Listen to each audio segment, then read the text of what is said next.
Tai sveiki, mėlyi klausytojai.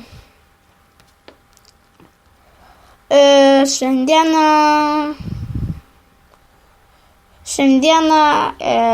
bus keli kūriniai, kuriuos netrukus pristatysime. Ir gal jau kas pastebėjote, bet jau yra naujasis kūrinys iš Vaidos Baumilos ir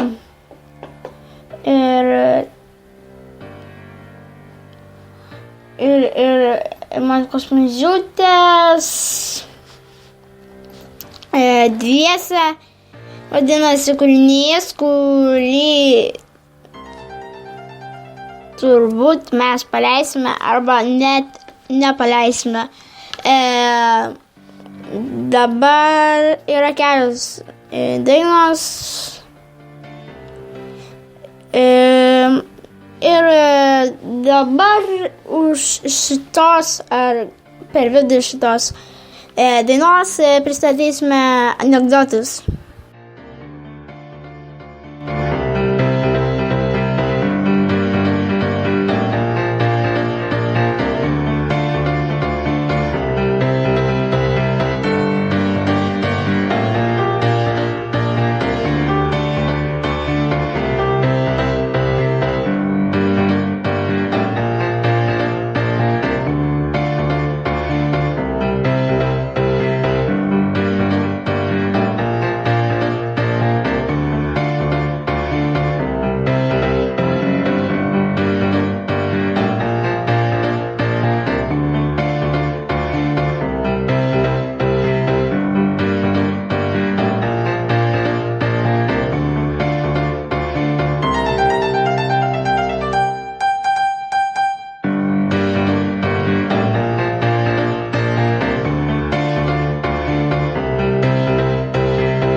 Taigi, mėly klausytojai, prieiname prie anekdotų.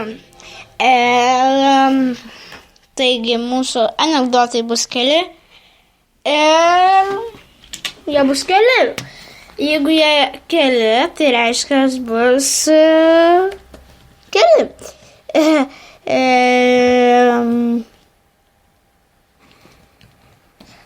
Taigi, galime jau pradėti mūsų šou, čia net ne šou, o anekdotų programa.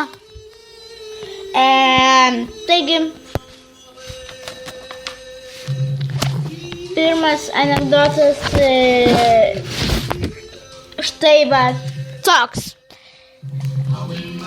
Mažylis stebi, kaip Karsonas savo kambarėlėje dažo lubas. Karsonas jiems sako: žiūrėk, mažylį, ir mokykis. O kai užauksi, galėsi man padėti. Tikrai? Stebisi mažylis. Ar iki to laiko tu vis dar dažysi šias lubas? Karsonas sako bibliotekininkai: pasiūlykite man kokią nors knygą paskaityti. Galbūt tau tiktų kas nors lengvo, nesvarbu. Mano motoriukas gerai veikia. Aš susokęs nesunkiai pakelsiu. įsidarbino Mikė Pūkuotukas ir Paršelis fotografais. Paršelis stebisi.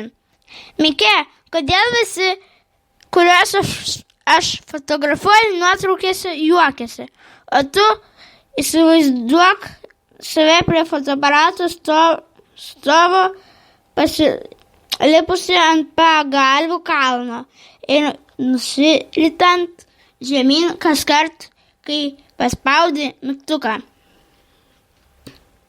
Ką veiki, klausė mažylis Karsono, konstruoji super žadintuvą mokiniams. O kuo jis ypatingas?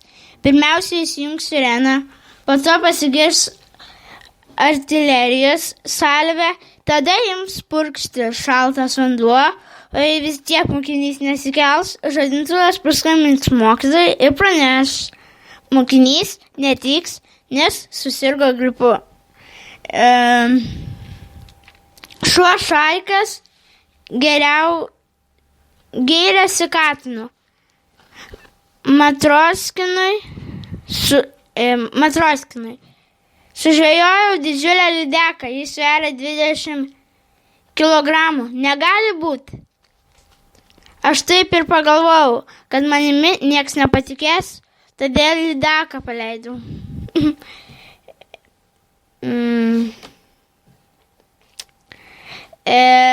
Dabar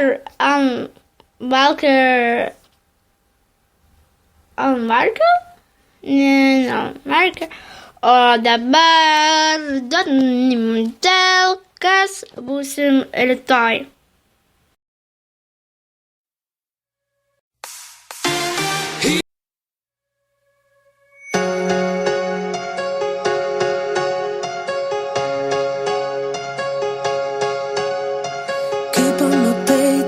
Jaudina tave. Miegas beprasmis, kai mintyse audra.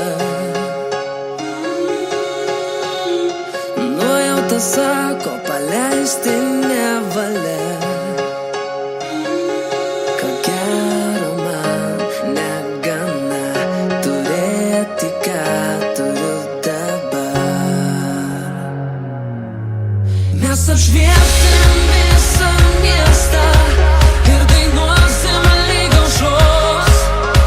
Būsim tie, kas negalvoja apie tai, kas bus rytoj. Kas būsim rytoj. Kas būsim rytoj. Būsim lyg aušros. Kas būsim rytoj. Kas būsim rytoj. Ne ten sudainavau. Kai buvom dar maži. Okay. Gerą klausimą. Dėžiai lenktyniavom kas kurie.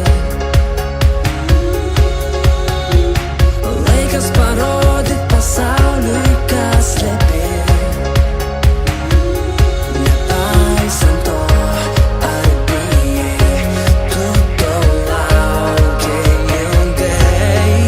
Mes apšviesim visą miestą ir dainuosim lyg aušros. Taigi stotis trumpam užsidaro ir sugrįžę į eterį ir išvis radijas gros tik vėliau. Dabar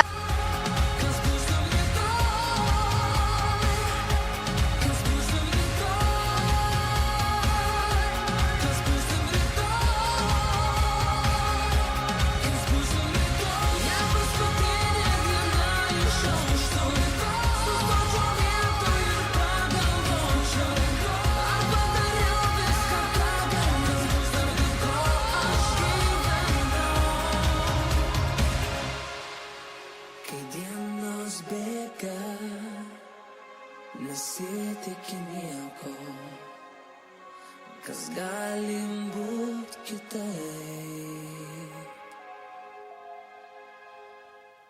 Mes apšviesim